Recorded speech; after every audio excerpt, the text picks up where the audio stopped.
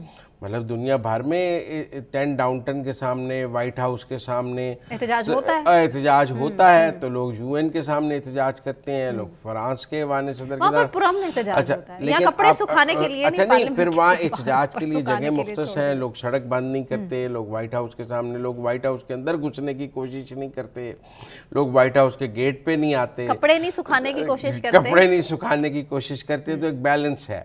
تو یہ دونوں طرف کے دلائل اس میں اپنی جگہ موجود ہیں کہ, لیکن اب تو انہوں نے کہا ہے نا کہ جی اگر اجازت نہ ملے اور بغیر اجازت کریں تو 3 سال قید ہے, اور اگر ایک دفعہ ہوگی تو پھر دوسری دفعہ 10 سال قید ہے, اور جو گورنمنٹ آپ کو جگہ دے گی آپ نے وہاں احتجاج کرنا ہے. اب گورنمنٹ تو جگہ دے گی دور, جیسے یہ اب 8 ستمبر کو سنجانی میں جگہ دی ہوئی ہے, وہ تو بالکل کے پی کے ساتھ ہے, کے پی کے اور بالکل ساتھ ہے, تو اسلام آباد سے بہت دور ہے, آپ کو کہہ نہیں سکتے کہ وہ اسلام آباد کا جلسہ ہے. تو گورنمنٹ کی تو کوشش ہوگی کہ آپ اسلام آباد سے باہر رہیں, دور رہیں, اپنا جلسہ کریں اور چلے جائیں. اور اس بل کے تحت جو پولیس آفیسرز ہیں ان کو بھی کسی وقت جلسے کو منتشر کرنے کی اجازت ہوگی. اگر لا اینڈ آرڈر کا ایشو ہو یا وہاں کچھ ہو تو منتشر کرنے کا, میرے خیال میں یہ قانون بنانے کی ضرورت کیوں پیش آئی, یہ اہم بات ہے. میرے خیال میں جوڈیشل انٹرونشن اتنی زیادہ ہو گئی تھی کہ جو ایڈمنسٹریشن ہے, جلسے کی اجازت عدالتیں دینے لگ گئی تھیں. اور میرا مطلب ہے کہ عدالت چونکہ قانون کوئی نہیں تھا, کسی پولیٹیکل پارٹی کا ہی تو آئینی و قانونی حق ہے کسی جلسہ کہاں پہ کرنا ہے, یہ بھی تو حکومت کا حق ہے. میرا مطلب ہے حکومت بھی تو کسی چیز کا نام ہے نا, سارے حقوق ان کے تھوڑی ہیں, کچھ حکومت کا بھی حق ہے, حق حکمرانی بھی تو دینا ہے نا, کہ وہ ہر کوئی بلیک میل کرنے پہنچ جاتا ہے حکومت کو کہ نہیں چلنے دیں گے. کیا کرے حکومت, آپ کو اپنے گھر پہ حملہ کرنے کی, حکومت پر حملہ کرنے کی کھلی چھٹی دے دے کہ آپ کے پیچھے 20,000 لوگ لائیں اور لا کے ایوان وزیر اعظم پہ قبضہ کر لیں, یا آپ ایوان صدر پہ قبضہ کر لیں, آپ قومی اسمبلی میں قبضہ کر لیں, اور آپ کہیں جی یہاں کمال ہو گیا. تو میرے خیال میں یہ اگر انڈیجنس ہو نا, جیسے آپ کہیں جی بنگلہ دیش میں ہوا یا سری لنکا میں ہوا, لیکن وہ کسی سیاسی جماعتوں نے نہیں کیا, لوگ از خود ہی نکل آئے بغیر کسی پولیٹیکل لیڈرشپ کے. یہ جو سیاسی جماعت کال دے کے کرتی ہے نا, اور مینج کر کے لوگوں کو ٹرانسپورٹ دے کے, سہولت کاری کر کے, ایک صوبے کی حکومت جو ہے اپنے تمام وسائل استعمال کر کے اسلام آباد پر حملہ کرتی ہے, یہ ٹھیک نہیں ہے. یا تو الٹا ہی صاحب ہے, یا تو عوام نے اس ٹائم اپنے غم و غصے کو دکھا دیا کہ جلسہ کرو نہیں تو چلنے نہیں دیں گے. پتہ نہیں عوام نے دکھایا یا نہیں دکھایا, تحریک انصاف کا موقف تو 8 ستمبر کو پتہ لگا, لوگ ہمارے گلے کو پڑ گئے ہیں کہ جی آپ جلسہ کر نہیں رہے. آپ میری بات سمجھیں نا, وہ تو سارے باہر بیٹھے لوگ ہیں نا جو گنڈا پور کے خلاف بھی کیمپین چلا رہے تھے. یہ تو اب کل 8 کو پتہ لگے گا نا کتنے لوگ آتے ہیں. مطلب ہے کہ ابھی کتنے لوگ آتے ہیں کتنے نہیں آتے, ابھی تو وہ 8 یہ گھوڑا اور گھوڑے کا میدان. لیکن میں سمجھتا ہوں کہ اس سے کم از کم اسلام آباد کے اندر جلسے جلوس کرنے کا جو اختیار ہے نا وہ ختم ہو گیا, اور اب عدالتوں کو بھی جو اجازت دینے کی ہے نا جلدی, وہ اس قانون کی روشنی میں ان کے لیے بھی اجازت دینا مشکل ہوگا, کیونکہ اگر ڈی سی نہیں دیتا تو آپ چیف کمشنر کو اپیل کریں گے, اس کے بعد کہیں عدالتوں میں جانے کی بات ہے, اور اس قانون نے عدالتوں کا اختیار بھی بہت محدود کیا ہے. تو میرے خیال میں یہ جو قانون ہے یہ ٹیکنیکلی اسلام آباد کو سیف کرنے کے لیے ہے، کیونکہ آپ کو یاد ہے پچھلی پی ڈی ایم کی گورنمنٹ میں وہ کہتے تھے کہ جی تینوں طرف تو پی ٹی آئی کی حکومت ہے، تو یہ 27 کلومیٹر کی حکومت ہے، ہم تینوں طرف سے آئیں گے اور اسلام آباد پہ قبضہ کر لیں گے، تو پھر وہ کنٹینر لگانے پڑ جاتے تھے، پھر وہ کہتے تھے رانا ثناء اللہ ان ایکشن آئے گا، پھر وہ سپریم کورٹ کہتی تھی آج ڈی چوک میں آ سکتے ہیں یا نہیں آ سکتے، تو ایک لڑائی بن جاتی. تو میرے خیال میں کسی حد تک جو رولز ہیں، یہ رولز کل کو جو موجودہ حکومت ہے یہ جب اپوزیشن میں آئے گی تو ان کے لیے بھی ہوں گے، باری تو سب کی آ جانی ہے، ایسی بات نہیں ہے. لیکن میرے خیال میں کہیں نہ کہیں آپ کو دارالحکومت کو سیف بھی کرنا ہے، اور پاکستان کے میں جو امن و امان کی صورتحال ہے اس کے نزدیک ہمیں زیادہ کیئر کرنی ہے. بالکل ٹھیک. بریک پر جاتے ہیں جی. بریک سے واپس آنے کے بعد نتاشا کار حادثہ بھی ڈسکس کریں گے، کیا بنا اس کیس کا. ایک بریک کے بعد ہمارے ساتھ رہیے.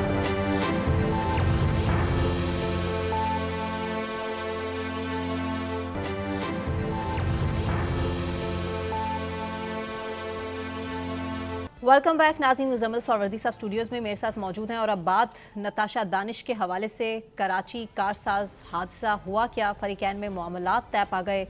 مزمل صاحب، یہی ہونا تھا، یہی ایکسپیکٹڈ تھا. سوشل میڈیا بھرا پڑا تھا، پاکستان کی عوام فیصلہ پہلے ہی سنا چکی تھی کہ یہ معاملہ طے پا جائے گا اور سزا نہیں ملے گی نتاشا کو. دیکھیں، قانون نے اور حکومت نے تو اپنا کام کیا. آپ اس میں حکومت کو تو قصوروار نہیں ٹھہرا سکتے اور قانون کو بھی نہیں قصوروار ٹھہرا سکتے، کیونکہ اس کو گرفتار کیا گیا، جیل بھیجا گیا، مقدمہ درج کیا گیا، اور بلکہ منشیات کا مقدمہ بھی، اس کا ڈوپ ٹیسٹ بھی پازیٹیو آیا، آئس والا پرچہ بھی درج کیا گیا. تو اگر کوئی کہے کہ جی پاکستان میں حکومت جو ہے وہ پیسے کے آگے جھک جاتی ہے، تو حکومت تو نہیں جھکی، نظام قانون بھی نہیں جھکا. اب یہ پاکستان میں قانون موجود ہے کہ آپ قصاص اور دیت کے تحت معاف کر سکتے ہیں، اور یہ ایک شرعی مسئلہ ہے. اس قانون کا تو ریمنڈ ڈیوس نے بھی فائدہ اٹھایا. آپ نتاشا کی بات کر رہے ہیں، اس قانون سے تو ریمنڈ ڈیوس پاکستان سے بھاگ گیا کہ اس نے بھی کمپنسیشن دے دی. ٹھیک ہے نا، شاہ رخ جتوئی کا معاملہ ہو جائے. اس میں تو پھر ہر جو پیسے والا ہے وہ یقیناً اس قانون سے بچ جاتا ہے، اور وہ ان دی اینڈ صلح کے لیے جو ہمارے ہاں ہے کہ صلح کے لیے جاتے ہیں، کمپنسیشن کی بات ہوتی ہے اور دیت کی بات ہوتی ہے، قصاص کی بات ہوتی ہے، اور اس کو ایک شرعی پروٹیکشن حاصل ہے، اور لوگ سمجھتے ہیں کہ یہ کوئی پاکستان کے شرعی اجازت ہے اس کی. لیکن ہم بھی زیادہ بات نہیں کر سکتے. لیکن لوگ بڑے فرسٹریٹڈ ہیں. ہاں، ایک عوامی رائے ما خلاف ہے. میں آپ کو بتاؤں، غریب گھر کی بے بسی کا فائدہ اگر اس کی جگہ کوئی غریب ہوتا تو وہ تو نہیں بچ سکتا، نہیں بچ سکتا تھا. لیکن اب کہا جا رہا ہے 5.5 کروڑ میں ڈیل ہوئی. جی جی جی، 5.5 کروڑ میں ڈیل ہوئی. چھوٹی اماؤنٹ تو ظاہر نہیں ہوتی آج کے اس مہنگائی کے شاہ رخ جتوئی کی دفعہ بھی وہ کہہ رہے تھے آسٹریلیا کے فلیٹ ہوئے ہیں، کیا ہوا ہے. تو ریمنڈ ڈیوس کی دفعہ تب کہہ رہے تھے کروڑوں کی میں ڈیل ہوئی ہے. تو میرا مطلب ہے کہ یہ پیسے والے جو ہیں وہ اپنے پیسے کے سر پہ جان کی قیمت لگاتے ہیں، اور جان کی کوئی قیمت نہیں ہے. اور حکم تو ہے جان کے بدلے جان، ہاتھ کے بدلے ہاتھ، کان کے بدلے کان، لیکن یہاں جان کی قیمت لگ جاتی ہے. پھر اب خون کے بدلے خون کی قیمت نہیں ہے. اب میرا اس میں یہ ہے کہ دیکھیں، آپ ایک بات کہیں کہ جی چلیں جی اس فیملی کو کمپنسیشن مل گئی، جانے والے چلے گئے، جو باقی جو فیملی تھی ان کا کو بھلا ہو گیا، پیچھے سے ان کی زندگی سکھی گزرے گی، ان کی زندگی سکھی گزر جائے گی اور ان کو کمپنسیشن مل گئی ہے. لیکن پھر بھی میرا خیال ہے اس کے نتیجے میں بالکل بریت نہیں ہونی چاہیے. سزا میں کمی کا تو ہم ضرور کہہ سکتے ہیں کہ اگر آپ دے دیں تو کوئی کورٹ آپ کے ساتھ رعایت کر سکتی ہے اور آپ جو ہے آپ کو کم سزا ملے گی، لیکن سزا تو ہونی چاہیے. میں ذاتی طور پہ جو ہے نا کہ ضمانت منظور ہو گئی، بری ہو گئے اور بالکل کیس ختم ہو جائے گا، میرا دل اور اس چیز کو نہیں مانتا. میرا مطلب میں آپ سمجھتا ہوں میرے خیال میں کہ اس کے نتیجے میں پھر بھی انہوں نے کمپنسیشن دی ہے، قانون ہے، لیکن پھر بھی کوئی سزا ضرور ہونی چاہیے، چاہے معمولی سزا ہو، کنوکشن ضرور ہونی چاہیے. بغیر کنوکشن کے نہیں ہونا چاہیے، بریت نہیں ہونی چاہیے. آپ ایگزونریٹ نہیں ہو سکتے کہ جی بری ہو گئے، آپ نے قتل کیا ہے، اس کی کم یا زیادہ سزا پر تو بات کر سکتے ہیں. معافی کی صورت میں ورثاء نے معاف کر دیا، آپ کو کم سزا ہو، آپ کو کم سزا ہو، لیکن میرے خیال میں اگلے دن جب آپ رہا ہو کے نکل آتے ہیں تو پھر یقیناً پھر لوگ جو ہے لوگوں کا نظام انصاف سے بھی اعتبار اٹھتا ہے اور لوگوں کا سب سوال اٹھتے ہیں. اور میرے خیال میں یہ کبھی بھی پسند نہیں کیا گیا اس بات کو کہ پیسے والا اپنے پیسے کے زور پہ اس طرح کر کے آ جائے. سر کچھ دن پہلے کی آپ کو یہ سوشل میڈیا پر افواہ ہی تھی, غلط خبر ہی تھی کہ اس طرح وکٹری کا نشان بنا کے نتاشا رانی وہ غلط تھی, لیکن وہ دبئی فرار ہو گئی. تو یہ آنے والے ٹائم میں ہمیں یہی لگے گا کل اور پرسوں یہ فرار ہو جائیں گی ملک سے, تو اس بندے کی خبر تو ٹھیک تھی نا. دوسرا کیس ہے آئس والا, اس میں ابھی ان کی بیل کی بات ہے, تو وہ جو ان کا ڈوپ ٹیسٹ پازیٹیو آیا تھا, ابھی تو یہ اس میں ان کی بیل ہوئی ہے, اور وہ کانسنٹ بیل ہے کیونکہ ورثہ نے ایفیڈیوٹ دے دیے ہیں کہ جی ہم نے ان کو معاف کر دیا ہے. تو وہ ورثہ, اچھا اب ان ایفیڈیوٹس میں کمپنسیشن کی قیمت نہیں لکھی ہوئی, وہ راز میں رکھی گئی ہے. اور ویسے آفیشلی تو کوئی 65 لاکھ ہے کہہ رہے ہیں کمپنسیشن دی ہے اس وقت, لیکن یہاں 5.5 کروڑ کا سننے میں آ رہا ہے کہ اس میں بات ہوئی ہے. لیکن بہرحال پھر بھی مجھے لگتا ہے کہ سزا میں کمی ضرور ہونی چاہیے. آپ کہہ سکتے ہیں اس کے نتیجے میں کوئی رعایت, لیکن بالکل بری کے میں حق میں نہیں, بری کے حق میں نہیں ہے. اور اس طرح سے نشے کی حالت میں گاڑی چلانا یہ کسی چیز کا, ڈرگ ڈرائیونگ اپنی جگہ, ڈرنک ڈرائیونگ, اور اب وہ کہہ رہے ہیں ان کے پاس برطانیہ کا لائسنس ہے, پاکستان کا لائسنس نہیں ہے, اس لائسنس میں وہ 6 ماہ پاکستان میں گاڑی چلا سکتے ہیں. ایسی بات نہیں ہے, ہم بھی پاکستان سے باہر جاتے ہیں تو پاکستان کے انٹرنیشنل لائسنس پہ وہاں ہم بھی 6 ماہ گاڑی چلا سکتے ہیں. یہ کوئی جرم نہیں ہے. میں آپ کو بتاؤں, ہم پاکستان سے آپ انٹرنیشنل لائسنس لے کے جائیں, آپ برطانیہ میں, امریکہ میں, یورپ میں گاڑی چلا سکتے ہیں.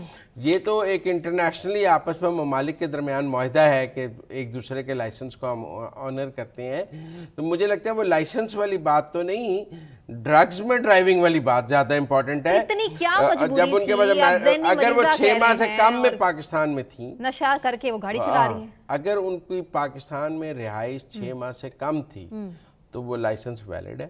اگر وہ 6 ماہ سے زیادہ سے پاکستان میں مقیم ہے تو پھر وہ لائسنس پہ وہ گاڑی نہیں چلا سکتی. مطلب اگر انہیں پاکستان آئے سال ہو گیا ہے تو پھر وہ تو ایک ٹورسٹ کے لیے ہے. وہ یہ جو لائسنس ہوتے ہیں نا, جب آپ دوسرے ملک میں استعمال کرتے ہیں تو یہ ٹورسٹ کی حیثیت سے استعمال کرتے ہیں, جو ایک اسپیسیفک ٹائم پیریڈ کے لیے الاؤڈ ہوتے ہیں, اس کے تو بعد اس لیے میرے خیال میں یہ ٹورسٹ کے تھے. اب اگر تو وہ 6 ماہ سے کم میں ہے تو اور بات ہے, لیکن بہرحال یہ اس حوالے سے ہماری پارلیمان کو قانون سازی کرنی چاہیے. میں کوئی قصاص دیت کے خلاف نہیں ہوں, لیکن میں اس کے نتیجے میں مکمل بری ہونے کے حق میں بھی نہیں ہوں. میرے خیال میں کچھ نہ کچھ سزا چاہے معمولی ہونی چاہیے, کنوکشن ضرور ہونی چاہیے.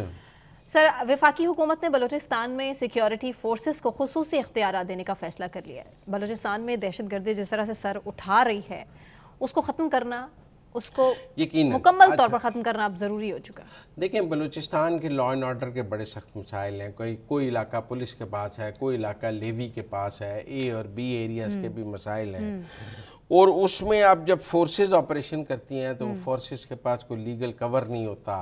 بندہ پکڑ کے انہوں نے فوری طور پہ سول اداروں کے حوالے کرنا ہوتا ہے, پولیس یا لیویز کے, وہ اس کو ہولڈ کر پاتے ہیں, نہیں کر پاتے ہیں, ڈالتے. تو میرے خیال میں اگر سیکیورٹی فورسز نے وہاں کرنا ہے تو اس کے تحت ان کو گرفتاری کے اختیارات ہیں, اور دہشت گردی کے خلاف نکلنے کے لیے مؤثر آپریشن کو قانونی تحفظ ملا ہے. میرے خیال میں ٹھیک ہے. اگر ہم نے بلوچستان میں واقعی ٹیررزم کے خلاف اور سیپریٹسٹ موومنٹس کے خلاف ایک مؤثر آپریشن کرنا ہے تو ہمیں پھر قانون, جو ہمارے فورسز ہیں, سیکیورٹی فورسز ہیں جو آپریشن کر رہے ہیں, ان کو قانونی ہتھیار تو دینے ہیں, وہ ان کو قانونی تحفظ تو دینا ہے, تاکہ وہ ان کا جو آپریشن ہے اس کو لیگل کور تو حاصل ہو, ورنہ کہیں گے جی اللیگل آپریشن ہو رہا ہے. تو میں سمجھتا ہوں کہ یہ ٹھیک تھا. اس کے حوالے سے پارلیمان میں قانون سازی بھی کرنی پڑے تو کی جائے, اور اس حوالے سے جتنا بھی ہم امپاور کر سکیں اپنے سیکیورٹی فورسز کو, لا اینڈ آرڈر کو, وہ کرنی چاہیے. وزیر اعظم نے 5 ارب روپیہ اسپیشلی بلوچستان گورنمنٹ کو دیا ہے صرف وہاں کی سی ٹی ڈی کو مضبوط کرنے کے لیے, وفاق سے, تاکہ کاؤنٹر ٹیررزم ڈپارٹمنٹ کو مضبوط کیا جائے. لیکن وہاں آپریشن شروع ہے, اور بہت تیز آپریشن شروع ہے, اور جو دہشت گرد ہیں اور یہ بلوچ عسکریت پسند ہیں, ان کو ٹھکانوں پر حملہ کیا جا رہا ہے, چیک پوسٹیں دوبارہ قائم کی جا رہی ہیں, اور کل کہا بھی ہے انہوں نے کہ پاکستان میں کوئی نو گو ایریا نہیں ہے, 1-1 انچ پہ ریٹ آف دی اسٹیٹ جو ہے وہ قائم کی جا رہی ہے. اور اس جو بل کے تحت کسی بھی مشکوک شخص کو